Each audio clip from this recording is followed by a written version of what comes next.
markaan waa markii labaad aan Uganda imid oo si sharaf leh oo wanaagsan aad ii soo dhaweyseen muddo laga joogo dhowr sano ka hor yaa waxa la qabtay survey ama daraasad oo cod qaadis ah waxa loo codeeyay Soomaali waxay hore u oran jirtay gaajo gobonimo leh iyo waxa loo codeeyay dhereg gunnimo leh boqolkiiba boqol waxay u codeeyeen tan hore gaajo gobonimo leh macnaheedu waxay tahay qofka Soomaaliga wax walba waxa uga horeeya sharafta taas waa dadkii hore dadka hadda maanta joogay maxaa u yaala marka waa xaqiiqa annaga visionkeena dawladnimo waxay tahay sharafkii Soomaaliyeed inaan soo celino maxaa yeelay dawladdu waa muraayadiina way asku fiirinaysaan sida aad u egtihiin iyo ka turjumaysaa dawladda waxaan aaminsanahay wali dadkii fiicnaa oo aaminsanaa inay gobonimada ka doortaan maxaan ku raahdaa gunnimo ka doortaan wali waa joogaan waa idinka waa soo taaganna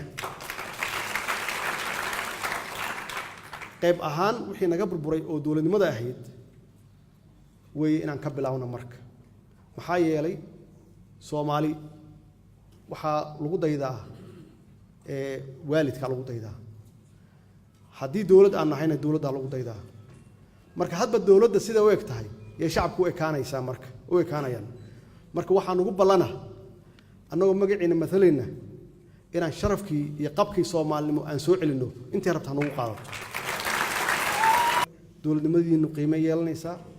sharafkii Soomaaliya waa soo noqonaya laakiin waxa naga qasay nabadgelyadeennii iyo ammaankeennii iyo noloshii aan adduunka kale kula tartami lahayn waa intaas dhalinyarada ah oo runtii fakar khaldan haysata saad ogtihiin waxaan u fiidinaa cafis macnaheedu ma aha anagu naftigeena inaan rabno inaan leyno maxay wiilasheenii weeye waxaan u fiidinaa cafis inay noo yimaadaan oo ay ka qayb galaan horumarka iyo dhismaha dalka waana sugeynaa inkastoo ay soo bilaabanayaan hadda inay soo dhiibaan walaalayaal marka amniga Soomaaliya sugitaankiisu Soomaaliya kaliya ha ku haleynna idinku naftigiina mas'uuliyadda ka saaran maxaa yeelay waxaad sugaysaan inay Soomaaliya degto aad ku soo noqotaan marka si kasta dalkan aad amnigiisa aad qayb uga qaadan kartaan si kasta annagu aad qayb noogala qaadan kartaan amniga Soomaaliya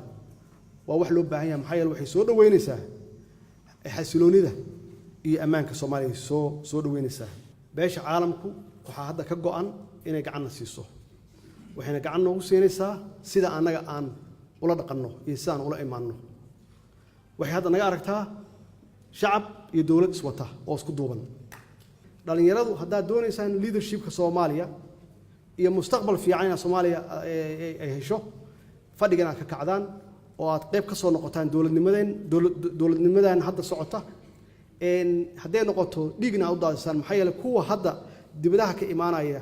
oo shisheeyaha ah oo shabaabka ku jira waa dhalinyaro idinkoo kala ah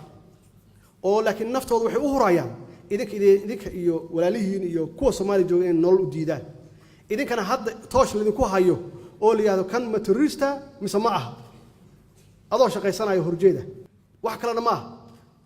ma maxaa yeelay dhalinyaradii ka hortagi lahayd yaa fadhida oo sugaysa